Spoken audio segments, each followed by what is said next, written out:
It's a ultra portable charcoal barbecue grill, right? But the form factor is it's the size of a carry-on suitcase. So you carry it with one hand. It's all aluminum construction. It's anodized. It's not painted. And you can throw it down on a tabletop or a tailgate. Add your charcoal. You can cook on one or two sides. You can smoke a protein or sear a steak. So it's like this really capable device that has a ton of surface area, like 425 square inches. But when you're done, you can just close it up and kind of walk away with a suitcase in your hand. So, yeah, it's the beef case. The beef case. Welcome to the Hidden City Podcast. I'm Grant. And I'm Doug, and we're here to share some of the incredible stories and people from Oak Cliff that you might not know. We're going to sit down with some of the visionaries, craftsmen, and business owners who have shaped Oak Cliff into what it is today. Oak Cliff is on the south bank of the Trinity River, a few miles south of downtown Dallas. While technically it was part of Dallas, it was its own city for a long time, and it still has that independent spirit.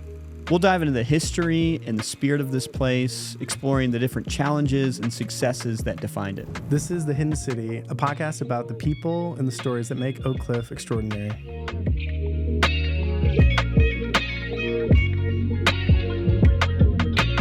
Welcome to this episode of the Hidden City Podcast. Today we have a friend on, Cam Leggett, who is the co-founder of Nomad Grills here in Oak Cliff.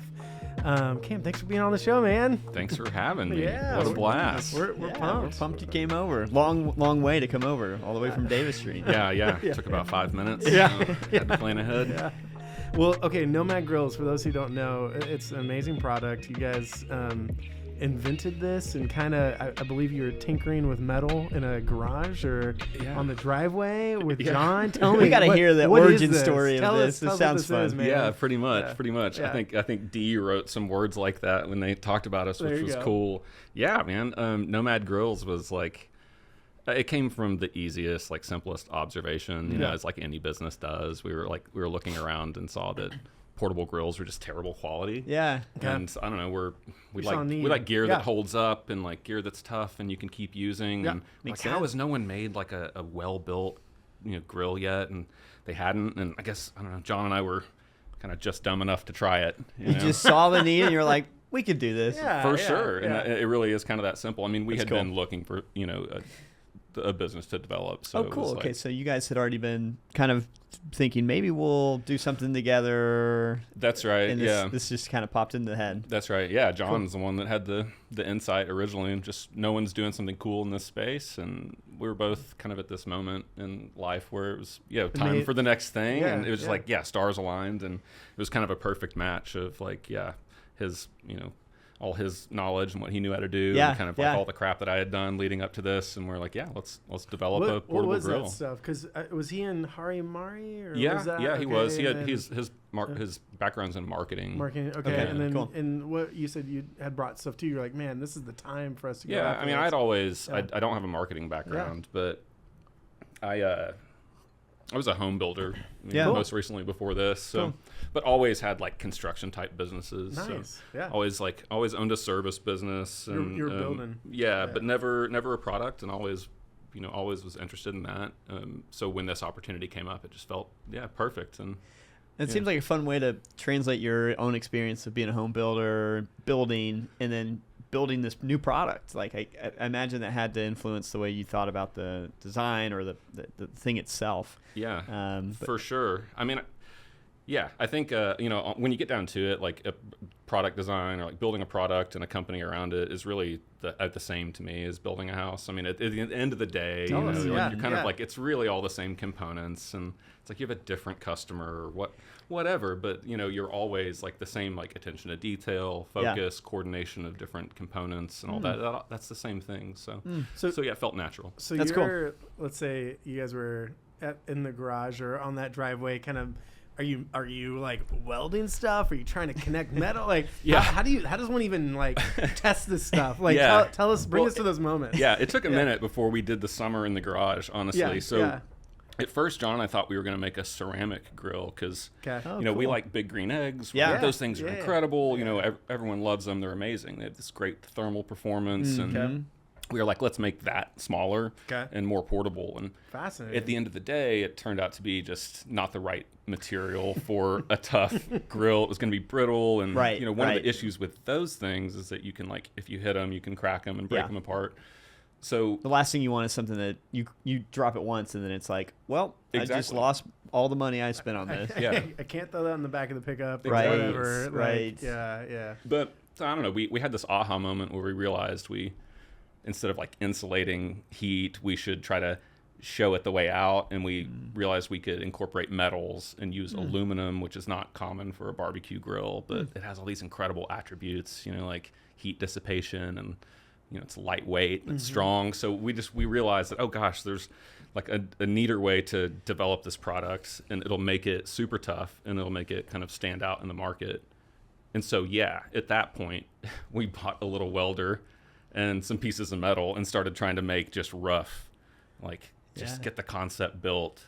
Just iterating. Yeah, like we were never and- planning to weld them ourselves. No, you no, know? but you're like making prototypes. So Yeah. you're like kind of just like I always you're just building admired stuff. that, Yeah. like Yeah. the idea of like, oh, I'm just gonna invent like this thing, yeah. and just okay, I'm gonna iterate, and then Totally. okay, this is pretty good. Like I'm gonna have someone else maybe build me a few of them. Yep. Well, I mean, we thought it might take us a year to design, develop, and like get a Yeah. product to Really? market, and Yeah. it took us almost 4 years. Seriously, Really? yeah. Oh, okay. Yeah. 4 years. Well, that's I think it was D Magazine or one of the articles we were reading. It said it's like if Apple designed a grill, and it's like The Apple which of is grills, like which I was- yeah. We'll take it. That's Yeah, cool. dude. Always Not a a bad company to compliment. be compared No, to. not at all. No, but it's kind of interesting hearing that. It's like, oh no, this is 4 years of like prototyping and Yeah. putting together and, And trying to figure it out. Yeah. I don't know if it'd take everybody that much time or Yeah. not, but Yeah. that's what it took for us to, Yeah. you know, find the right thing that we were going to make, and then to like make it the right way, and, you know, set up a supply chain and kind of do that all while we were bootstrapping Yeah. before we kind of started, Yeah. you know, raising money and like getting a venture off the ground. Yeah. So, Yeah. it was really just like one foot in front of the other and figuring it out, which is, Yeah. you know, Yeah. the way of business and the way This of is- life. this Really. is the way. So did you? Trying to think timeline wise. You're doing this for a few years, and then a lot of this is like online sales, or is this Yeah. how did So by the you try time to? Yeah. By the time we were ready to launch the product, it was the summer of 2020. So it was like July. It was the height of the pandemic. Like no one was going to work. It was locked down. John and I were going because it was just us Yeah, in the yeah, office, yeah, you yeah. know, and like And you guys were essential at that point. we were essential. We were absolutely essential. I know. So, but Doug, that's a wild thing to say. I love it. I know. Yeah. I know.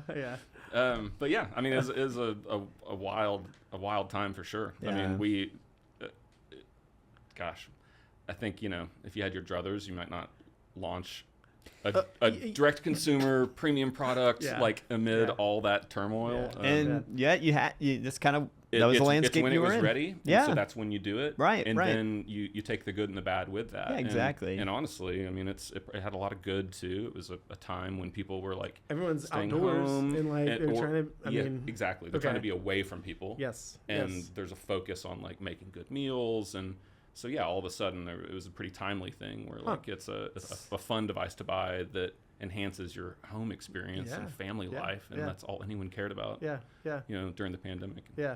Man, in some Well, ways, it was like a great opportunity to launch that product. Then I guess so. That's kind of. I always like to crazy. counter it though, to be Well, like, yeah, but also But guys, it kind of sucked. but let me point out the pandemic. I mean, we make our product overseas. We have Oh, a yeah. complicated supply chain. We ship it all over the globe. So, yeah, the pandemic is like a super tough time for volatility So- and shipping. It's just crazy, and no one knows how to predict anything, much less like how to predict what's happening now. Oh But man, I Yeah. think about you guys all the time right now. I'm just Thanks. like, Let's get so political. much change. Yeah. So much is changing. Let's get political. What a wild thing to say. I guess I said essential. Sorry, Yeah, everyone. you did. Yeah. You went there. So let's talk about that launch because Sure. You've got your products pretty much, I would think, ready at that point. Yeah. You're like, we're gonna launch this thing. Yeah. Tell me, walk me through the launch. What was Yeah. that like? That Yeah. day like?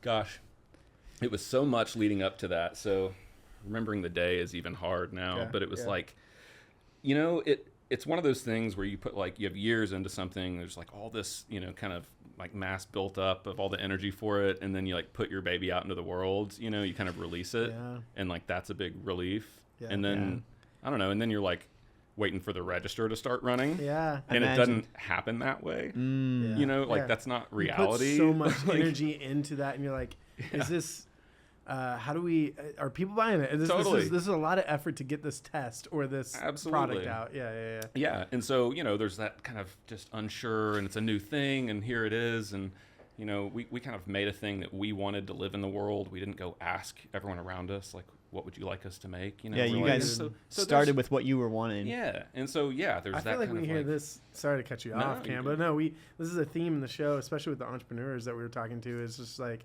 people they kind of make something for themselves a little bit, but they're start with your trust your gut on this thing is good and I'm gonna offer it. I want it. It was we 100% did that. I mean, we made it. We knew other people would want it, but we for sure looked and said, like, what is no one doing? Like, how do we make this like super rad? And how is it? You know, if it's something that we are turned on by, other people will be too. Period. Yeah. And so I don't know. I guess, you know, to answer your questions, like, you launch. It started moving, but it's slow, you know. It's just like, okay, here it is, it's going. And you know, it's the pandemic. It was strange. We couldn't get out in the world and like light the grill in front of people. Yeah, which is such a selling moment. It's so important to do that. We didn't do it for like a year and a half. Oh wow! Except that a couple months in to launch, this is a great Daniel Vaughn plug. I was about to say, this is our guy Daniel. This is our guy Daniel. Yeah, it's our guy Daniel. Daniel Vaughn. Texas Monthly barbecue editor. Tell me. By, right? Yeah, he did. Yeah. How cool for Daniel to come and bless us early on.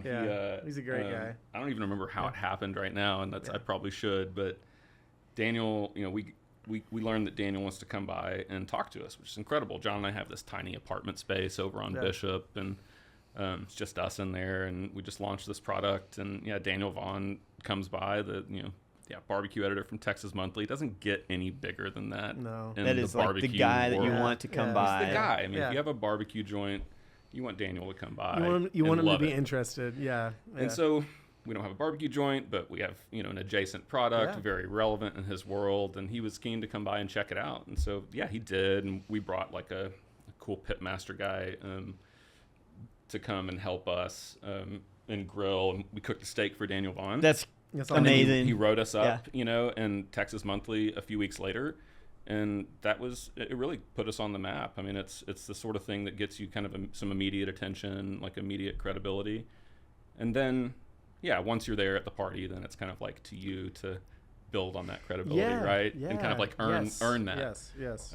So very cool that he came and did that, and we've, you know, been lucky to kind of see him throughout the years and build a friendship with him. We've been to that space. I remember that. It was an apartment kind of like that back area. Yeah, it was pretty scrappy. Dude, it was awesome. It was cool to see that early on. It was cool. I feel like seeing what you guys have now, it's just like, it feels special that we were able to walk and see kind of like that first spot. I'm totally with you. It was special. And we built there to where we were like, you know, it was from John and I until there were 6 or 7 of us, and we were all kind of shoulder to shoulder. You get to a point you're like, this isn't gonna work anymore. We handle our own fulfillment, and it was a COVID issue, you know, because when we launched, we couldn't work with third-party logistics because they were having all kinds of troubles, and you know, we weren't willing to wait.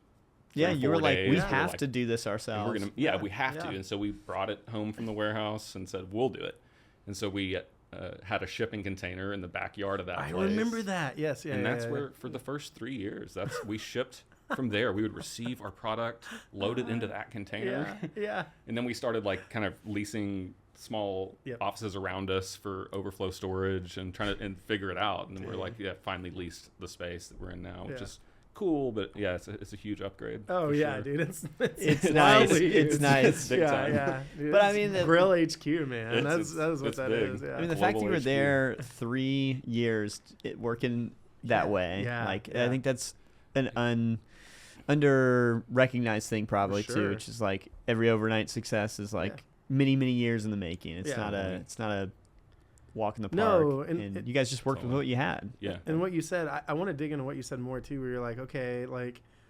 Daniel he like recognizes what we've created, and that kind of brings you to the party a little bit. But you're like, hey, now it's our job to kind of like, now we're here, like we've got to do something. What do you mean by that? Like, I want to know. I don't know. Yeah, it's a good question. Yeah. What did I mean? Well, no, you're good. It's like you're now showcasing, or you're just kind of like, totally. hey, Well, we're no, I just mean brand like partnerships, or what comes up like with that? getting some credibility from Yes. like some barbecue baller or some product expert or whatever. Like that's cool and that's helpful, but I think that like the real proof in the pudding is in like what all our customers are saying about the product and about us. It's not about what like at the end of the day, it's not about what a Daniel Vaughn says. He can only buy one grill. And it's he has powerful words, and all these guys. It's not really about Daniel. It's like it's just that doing the work is really just like, like work. It's also, it sounds so trite and everything, but just like the customer service. And just kind of like the nurturing your early customers, and we had one of our investors and pals kind of told us early on to hug your early customers. Oh, cool. That's a good way to say it. Yeah, and it's like you just hug the shit out of them. You do that, and that multiplies. And so we've tried to bake that in, as well as we can. Just this like, I don't know, we're small and we're scrappy, and you still get one of the guys at the business if you're trying to talk to us. Right. Like we care about every interaction. Yeah. Well, that's what blows my mind. Even today, the team's not huge. No. And especially for how many grills you're shipping out. Totally. And you've maintained that with scale in a way that's I think really impressive. Absolutely. It's like you do care about your customer service, and that's clear. Thanks. Yeah, it's been honestly it's been the most important thing. A product doing what we say it'll do is probably the most important thing. Yeah. And then us just backing up the kind of experience with people is the next most important. But really just the product is the star of the show here. I mean, we spent a ton of time, we overdeveloped, over-engineered, and made the thing so damn cool. Yeah. And now we're like, I guess, I don't know if you'd say we're kind of reaping the rewards of that, but it's like, well, you kind of measured twice and cut once, and that paid off because it was like you didn't have to go back to the drawing board and be 100%. Like, oh no, we made mistakes that we now need to fix. 100%. Like, no, the product was really good. Yeah, a lot of in product design, there's a concept of launching with an MVP or a minimally viable product. Yeah, we launched with like a fully baked product. That's cool. I think we figured we only had one shot to launch a new category for your brand. That's really what this is. It is this single brand kind of. Not that you're only limited to the grill. There's accessories and different things to add to it. But but you screw it up and you don't get the chance to do all the additions to it. So I think we just had in our head like must make it amazing. First time out of the gates, and so. Yeah, I think we like did that in spades. For people who don't know what the grill is, what makes it special? Like it's a ultra portable charcoal barbecue grill, right? Yeah. But the form factor is it's the size of a carry-on suitcase. Yeah. So you carry it with one hand. Yeah. It's all aluminum construction. Yeah. It's anodized. It's not painted, and you can throw it down on a tabletop or a tailgate. And add your charcoal. You can cook on one or two sides. You can smoke a protein or sear a steak. So it's like this really capable device that has a ton of surface area, like 425 square inches. But when you're done, you can just close it up and kind of walk away with a suitcase in your hand. So it's the beef case. Beef case. So the utility in it is wild. And I think, as a result, it's just gone. It's gone all over the place, and all kinds of different people get their hands on it. This episode of The Hidden City is brought to you by Texas Talks. Texas Talks are free neighborhood talks at Wax Space where Oak Cliff leaders present ideas for the neighborhood. Join us October 24th with Yessi Fortuna and December 5th with Chris Corpus. Talks start at 9 a.m. at Wax Space with coffee and donuts provided. Explore the full library of past talks at thewaxspace.com/Texas Talks. What are some of those crazy cases or things that because I mean, we went out to Tyler State Park and took it with us, and it's like, it even had the griddle. Like you guys introduced that. And it's like, all right, we're making breakfast on that. And then you're grilling your steaks later on that. And it's amazing. But what are some of the use cases that you're just like people? Yeah. So, I mean, it's obviously a tailgating grill, or that's kind of what comes to people's mind first, because I get it. It opens up, you put it on a table, but we made it a tabletop grill more than we made it tailgate grill. I think, it happens that a tailgate is a table. It can be, but really Totally. the concept was tabletop grill that is like more participatory than other types of grills. Like your grill's usually on the side of the house, and like you go over there, Yeah. and, sweat your ass off. Yes, dude. Go do the dirty work and do come your back. thing and come back. And, this is more like throw it on the table and like maybe a couple people are around it participating, cooking their own stuff. Maybe, someone's doing veggies on one side, meat on another. But all of a sudden you kind of have like this, like not a grill that you would want to hide, but a grill that's like a palette for what you can do on it. Yeah. And so, it's fun and it's engaging. Yeah. Yeah, think of other grills in that kind of space too, where it's like it'll pop up halfway, and then you're just like blocking half of the people. Like there's no communal opportunity in that in that grill. Where this one opens wide open. Opens wide open. There's you can get all the way around it, yeah. and it just kind of invites you, I think, into it. And so does the just look of the grill when it's closed up. It's just like you're kind of like, wait, what am I? It's cool. What It's am cool. I looking at? Yeah. It's cool. So Thanks. Keep going. So take us back to you sold your initial grills, and then started. I presume probably to catch some steam with the Texas Monthly piece. How did the whole business develop from there until in the last year or so? Well, I mean, so when we launched, like I said, it was pandemic. We weren't really out in the world doing demos and things that are so important for a product like this.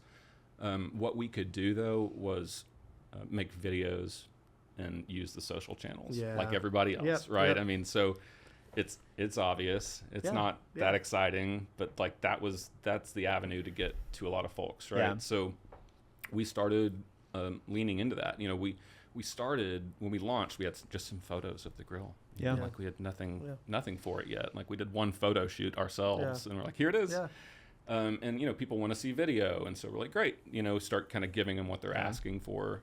And cooking's a good. Oh gosh, cooking's not one of the bad ones to be in. It's not at all. It's kind of, there's this kind of whole like food porn aspect to what we're doing, or at least like what we've done on social media. And people like food. People like to there's nothing more primal than like food on fire.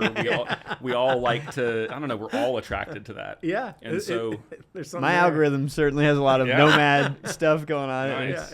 Well, early on, a nice steak on there. It's great. Early on, honestly, it was a conscious decision to like I would say we weren't terribly product forward in the early marketing and in our Instagram channel and all that. Yeah, what do you mean by that?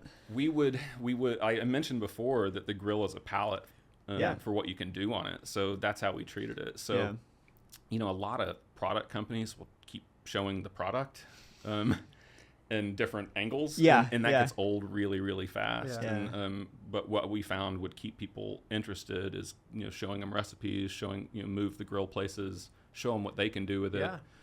And again, that kind of food porn mentality, and we just leaned into that early on. And so we were like, kind of like, the product will do its talking. Like, we'll just show people all this cool stuff you can do with it. And then people kind of glommed onto that, and we grew a big social following as a result. That reminds me what you said a little bit. It's like that story brand methoding and marketing, where it's like you want the customer to be seeing themselves in this thing. And I feel like you're just like, hey, we could show the angles of this thing and all this, and there's beauty to it, but I need them to see how they can be seeing themselves, seeing how they could be using this thing. Exactly. And how it fits in their life. And as soon as people start identifying that, it started moving a little faster. Okay. I mean, even in the first, so we're direct consumer, so we have a website and we're using Instagram. So by nature, like, our audience is global kind of immediately, or at least it could be. Right. And so, I don't know, tools are so easy these days for people to buy and ship cross-border and all that stuff. It didn't used to be that way. And so, in the first weeks, we were starting to, like, we had grills going to Sweden and Germany. Seriously? And Japan, and we started seeing these orders pop up. It's pretty awesome. It was awesome. It was awesome validation, and it's been cool. And it's been a big part of our story to this part. I mean, most of our sales are in the U.S. I mean, sure, like, it's the only place we spend any marketing. That makes dollars. sense. Yeah.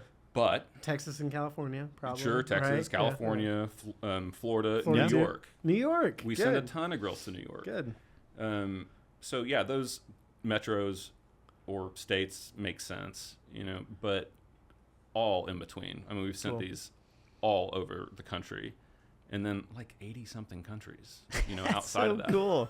which is wild. Yeah. Dude, Um, all from Oak Cliff. All from Oak I Cliff. love it, dude. Little Oak Cliff. That's I right. love it. Shipping all over the world. Yeah, It's got to be neat. a wild thought to be like, we invented this product and now it's in 80 countries. It's And neat. It's got to be a weird thing to think about. It's cool. It's not getting old for me for sure. Good, It's, good. It's Yeah. really fun just because, again, it's like, it's something that's so, like cooking is so universal. It is, Right? Yeah. And then, Food so is good engineering. I don't know. So is good beer. So is good beer, right? There you go. And so, it's, I don't know, it's important. There's Yeah, like some yeah, yeah. timeless sort of principles to the way life goes. It's got to be Absolutely. cool. Like you said a second ago, 80 countries, this thing's all over. There's got to be moments where you're like, man, this product reviewer or this like person in another country is using this, or like you're just like, how did this thing travel this far or get into this person's hand? Yeah. Like, are there any moments that rise to you where you're like, oh man, this was the coolest thing seeing this? I don't Kinda, know. no, it's okay. No, Yeah, I yeah, mean, yeah, honestly, yeah. a lot Like- do, but I don't want to it's not about name dropping any No, it's particular fine, yeah. interesting folks. I Dude, think what's this is the time to name no, drop people. I'm not going to. I think what's so cool about it, Yeah. it has gone to some neat and notable people, right? And that's fun. Yeah, that's cool. I think what is cooler is that dudes in Yeah. LA in an apartment enjoy are like, it. give me that shit. Yeah. Yeah. You know what I mean? Yeah. That is neater. They want it. And Yeah. just normal Yeah. people want it. So Yeah. I don't know. It's been neat for us to see just kind of you make a nice piece of engineering that's capable, and who cares who wants it? And this thing is in the hands of, chefs that travel, Yeah. Yeah. or I don't know, like tailgaters, whatever, Yeah. hunters, Yeah. fishermen, that kind of Yeah. stuff. Yeah. But it's on, it's on yachts, it's on Wherever. it's just gone to so many different places. It's crazy. So, I mean, we have, a bunch of customers out in United Arab Emirates and Yeah. Dubai How cool. and those Yeah. areas. And these guys are out, jeeping in the desert And then and just grilling on Nomad their grilling. Nomad, and then there's See, that's the kind of stuff I was like, it's just it's awesome. to think wild. of. And Yeah. then that happens in Australia Yeah. too, and in South America too. And so, it's all it's still very niche, Yeah. we're not big in all these in I can other see countries. and Australia we're not being big a here, good but spot. Yeah. Yeah. it's it still feels like the early days to us of Good. something that is going to Yeah. be Yeah. a bigger thing. Well, it's better probably to feel like that than to be like, all right, mission accomplished. Okay. 80 Like, we're countries, done. we did it. Yeah. I'm not done until I've lost all my hair. So. Well, I love the internet for that Yeah, reason. It yeah, can bring you yeah. to Yeah, all over. the entire world. But I love that you're also coming back to the customers are really what matter here. Tell me about how you got those early reviews and over the years have listened to customers to see, okay, they like our grill, but they're asking for this or that Yeah. thing. Mm. How do you guys respond as a business to That's those a great kind question, of things? especially with such a product that's so finished. Right, Like- right. Yeah, the like- product itself is done, but what But, else how do you are people needing when yeah, they're yeah. using the Well, product? That's an excellent question. Thank you, guys. Dude, Uh, guys, Thanks we for did- we had hyping a up good my question. discussion. So we launched with the grill and a charcoal product right after that. Yeah. So those are the only things we had. Right. We didn't have a fire starter for our charcoal. Mhm. Well, we make a really dense charcoal that is not very easy to light unless you have a nice, powerful fire starter, which we didn't have when we started. So we were trying to coach people on how to wad up paper and put it under your chimney and start your coals this way. Yeah, And it's it's yeah. all legit ways to do it. Sure. But the point is, when we launched, it wasn't kind of a suite of products. It was hey, we have this incredible grill, and hey, here's an awesome charcoal you should use with it if you can. And go. Best of luck. a Yeah, little bit. go Yeah, and yeah, go for it. yeah. And we have no videos in the world on this device. There's no one that's going to tell you how to use it. Yeah. You know, Just good luck. Enjoy. Yeah. We made this thing, but that started working, and that was enough at the beginning. And then people started immediately saying, "Hey, gosh, I would love a griddle plate, so I can do eggs and bacon." And so we would see for the first maybe couple years, people would ask for stuff like that, and we would see people like go to a buddy's metal shop and like have a steel plate cut to the size of their Nomad. Wow. So when customers start hacking on your product, it's a really good sign, and you take those cues. I mean, maybe you take them with a grain of salt, but you take all the data. But if they're trying that hard to use your product a certain way, they want it's a good that thing. signal. And we had multiple people that were making their own griddle plates for their Nomads, and then like sharing pictures of it, and they would like laser stuff, all this. So it was obvious to us, like, okay, that's going to rise to the top of a list for development. This is a need. It's a need. Customers want it. It opens up the capabilities of the grill. So we did that. This episode of the Hidden City Podcast is brought to you by Oak Cliff Pilates, a community that moves with you and for you. From the original Oak Cliff studio in Bishop Arts to their uptown location to the brand new space in Lower Greenville, Oak Cliff Pilates meets you where you are. With small group reformer classes and experienced instructors, every session is designed to both challenge and support you. Find your class at oakcliffpilates.com and use the code HIDDEN to save $10 off your class package. I love that they were like already making their own versions of it, and multiple people were. So obviously that's a signal of like, okay, we need to maybe consider developing this other connector piece or whatever it might be. Exactly. Was that something you guys were prepared to do, or were you kind of like, oh, I don't know if we want to get into the secondary? No, totally. Product.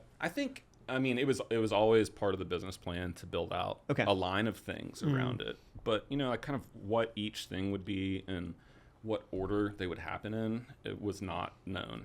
It's not known today. So we have, But you're listening. What people need. Yeah. We have a lot of products in development now, and I don't know what order we're going to push them out in just yet.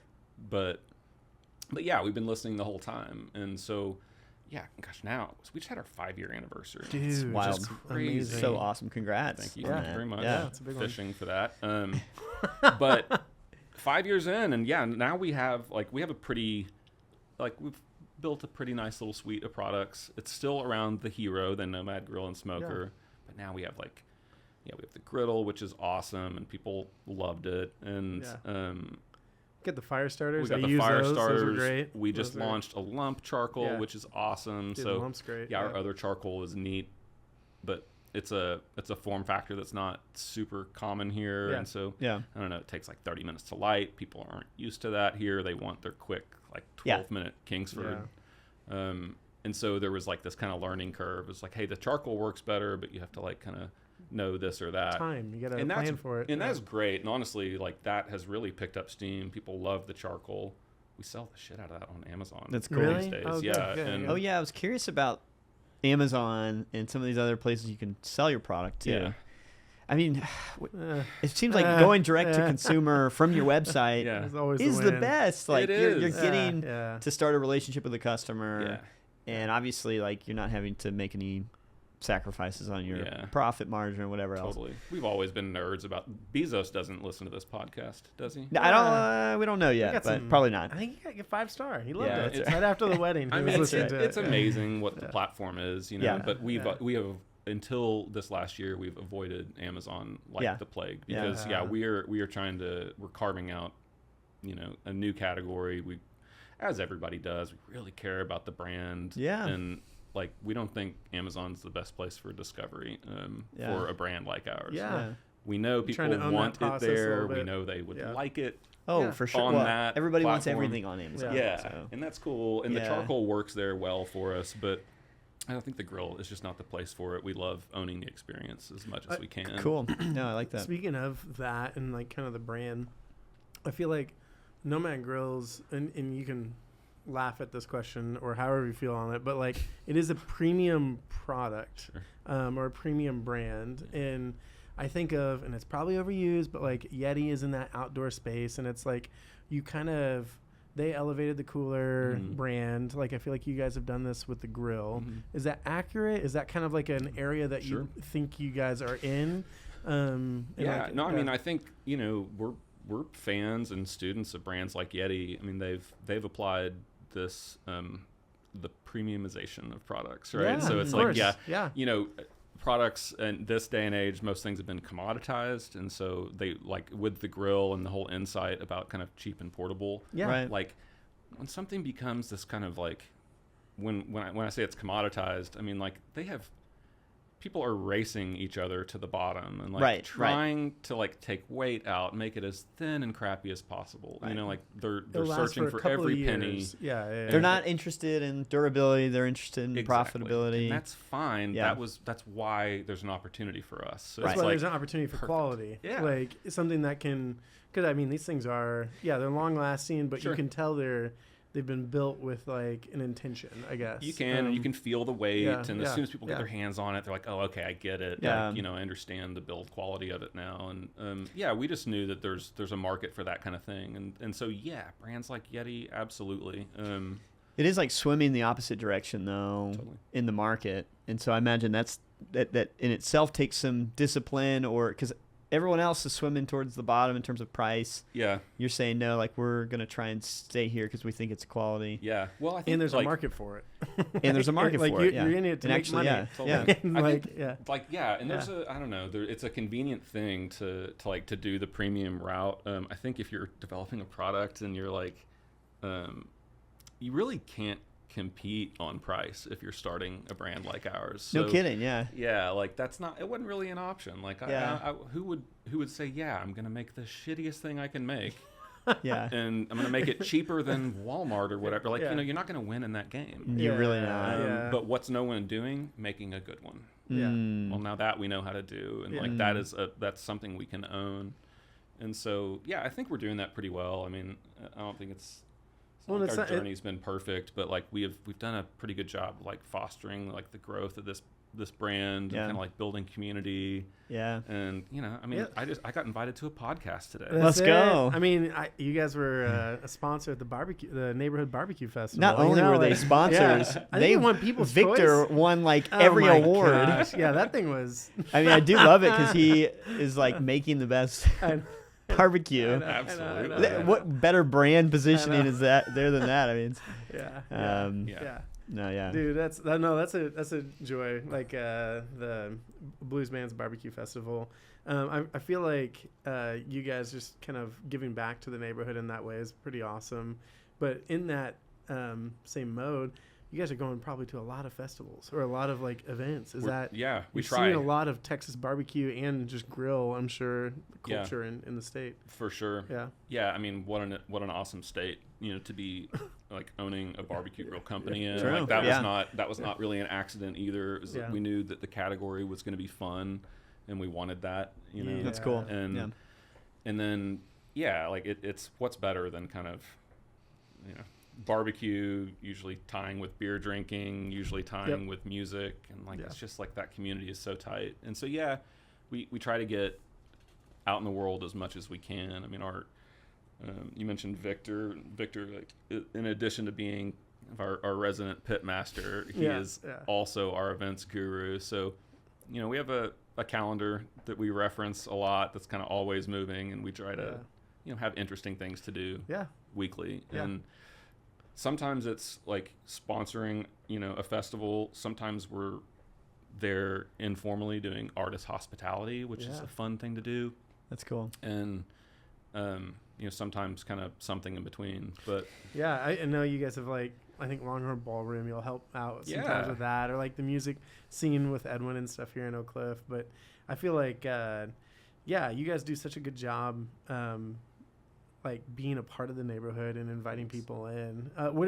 I know we've talked about it and referenced it a few times, but you guys designed and built like a headquarters of sorts right off of Davis Street. we Like, did. Tell us about that, and then Cool. can people come into this thing, or Yeah, can they for come sure. see you guys? Like, And it's worth What- talking about yeah. because, you know, that It's was amazing, very man. intentional too. Yeah. Thank you. Yeah, when it was time to leave the apartment and we needed a warehouse and some more space for, you know, team growth, we really didn't. John and I, like John lives down here in Oak Cliff. I don't live far, but my family's from here, so it's close to us. And we really didn't want to go establish our office in like the corridor or like and to get to some like no-name tilt wall building. Right. And like yeah. like we just didn't have that in our head at all. We were like, no, we're gonna stay. Wasn't part in of the Cliff. brand or DNA or It who you wasn't guys at are. all. Yeah, And yeah. so yeah. we're like, no. And yeah, so it was height of the pandemic, and we see a space for lease. It's a buddy of ours that has the listing, and so we call him and are like, hey, what's the deal here? And yeah, basically the timing was good because of the pandemic, and no one was installing restaurants in 2021, and we were kind of growing, and so we were able to work out a lease. And we had some good pals of ours, architects, Dros Rainey. Oh yeah. Real cool dudes, and Nomad, friends of the brand, and they designed the space. Amazing. Which was super They're first cool. class. You can tell. they're awesome. It's really well designed. Thanks. Yeah. So yeah, that was cool, and got it built out. Been there for 2 years now almost. Yeah. It's fun. We have like a showroom in the front. Yeah, kind yeah. of like an outdoor grill area too. Gosh, like, we have 2 Nomadios. Okay. Downstairs. There we go. And upstairs. Yeah, you do. Yeah, it's a big space. Big for us, especially coming from the apartment. But yeah, we have a showroom. You can come in, kick the tires on a grill, or pick one up. We've got our warehouse where we're fulfilling from, and then office space upstairs, which is a chill area, like pool table and instruments and stuff up there, and try to, have little after parties and random stuff. We popped up there after we did after the Paul Coffin show the other day. Yeah. Yeah, it's a good setup. It's inviting for just kind of, it is, popping in and hanging out. Yeah. So yeah, we love the space. We have I have to plug Camp Nomad. I was gonna say Dude, Camp Nomad. Nomad. Yeah, tell us about Vic it. really is a rock star. I don't know how he does all. I don't know how he does everything he does. I know. Camp Nomad is one of the things that he does well, Yes. and the whole team I know is involved. But tell us about what that is. Everyone's involved, but Vic heads it up. We're gonna have our 4th annual Camp Nomad this year. So we started at the other space. Yeah. It's a block party. It's a free neighborhood block party, and that's us. That's our one way of giving back to the community, is to say, hey, like, we have these cool things around us, and cool brand partnerships and all this stuff we're doing, and a lot of it's not happening here in Oak Cliff. We're out in the world doing it, and so it's really fun to just be like, hey, on this day, come here and like kind of enjoy all this with us. And so it's grown, like it's crazy. Like the first year, it's been like 1,000 people, and then 3,000 people last year. Yeah, so I think this year we're going to maybe cap it, because at some point it's logistically it gets difficult. I think with 3,000 people. And I think the word is out. Yeah. So we try to get like good bands. We have amazing pit masters come in from like around the country, and at least this year we'll have a few guys that are like Texas Monthly top 50 guys or top 10 guys. Amazing. So yeah, we'll bring in like awesome talent to cook. We'll have some good music. I don't know who it'll be yet. I kind of do. But You're not saying. I'm not gonna say. Not on this show. No, it's too early. It's too early. But it's gonna be fun. We're gonna do that October 25th this year. Okay. So mark your calendars for October 25th. Yeah, I hear you've got an unbelievable collaboration beer too. That's that right. Happened. That happened last year. That's right. Last year we worked with You Geniuses. Us Geniuses. Yeah. Wow. Yeah, the Nomad Lager. It was a hit. We made a pallet of beer. Yeah. Is that right? Yeah, it was pretty dope. It was fun having the guys over to do that. It was a good time. Fun. Yeah, we flavored it with some of our smoking wood. I think so. Yeah. It was a fun project. Connor killed it. Yeah, he did. He did a great job. So we're doing it again. Oh yeah, that's happening. Sure. That we can break here. Yeah. But no, Camp Nomad, man, it's amazing. I feel like that party is just awesome. It'll be fun. Yeah. It's going to be special this year. We're going to introduce a VIP section, which we haven't done before, so we can kind of have something that's a little special for people that want that experience. But I know it's going to be good music. I know the pit masters are going to be awesome. And awesome, it's usually sponsored by Snake River Farms, which is some amazing protein. That's great. So it's one you don't want to miss. That's amazing. Yeah, we usually have like a fire truck out for the kids, and we try to make it. It's a family thing. It's a family thing. They borrowed your Airstream last year. I think my Airstream was there. Can we use that again? Absolutely. Deal. It's the neighborhood Airstream. Grayson had to back it up and was frustrated about that. Right? That's too good. It's perfect. Well, thinking through where you guys are at now. We're at 5 years, and looking back and even looking forward, what are your challenges? What are the things that like most people aren't gonna see when you're building a business like this? that you kind of have to overcome, or maybe things that other entrepreneurs can hear and be like, yeah, I know what you're talking about. Yeah, What kind of things does Nomad Grills have to deal with right now? Another great question. I don't know. That's could make it short or lengthy on that one, because it's like, I don't know. There's a lot. I mean, the journey is just filled with stuff, you know, and like you just have to like bob and weave all the time. Gosh, what have like some specific things been? No, I mean, like, I'm sure like logistics on some stuff too, or just like, I'm sure the problems change as you grow. Well, as you scale, a business like ours, you know, it raises money first of all. So like we're venture backed, right? And that's interesting. I mean that right there comes with just, that's a whole kind of conversation of like what it means to be venture backed, and like what kind of what dynamics, you know, that changes within a startup. But at the end of the day, it's super cool. I mean, like we've been able to like, you know, pitch really smart VCs and like, that's cool. you know, get a couple of them involved in like backing us, and then pushing the product, and then that's opened up doors to like kind of like letting other angel investors come in. And so I don't know, we've, you know, over the years we've actually kind of pulled together like a pretty cool, like, you know, investor group that is behind our company, and they are like, they're friends of ours, but they're also people we've never met, and it's like just this interesting collection of stuff. And so that is a challenge, bottom line, managing that, or raising money. So you know, and like we've done well with it, but it's not easy, and I think any entrepreneur will tell you that. So is that something you guys set out with in your mind? You're like, hey, we're gonna raise some money to back this, or was that something that came later as you guys grew? We knew we were gonna raise money. Okay. I don't think we understood like what it would look like, or you know, like how much, or who with, and these types of things. And so it was definitely, you know, I didn't raise any venture money in previous businesses of mine, so this was like totally new. Fascinating. And that was a lot. It was a lot to learn. I bet. It's been interesting, and honestly, we're still just learning it. I mean, it's like you never kind of like graduate anything, from that. You never know everything of like what you're messing with. You know, it's like you're just trying to.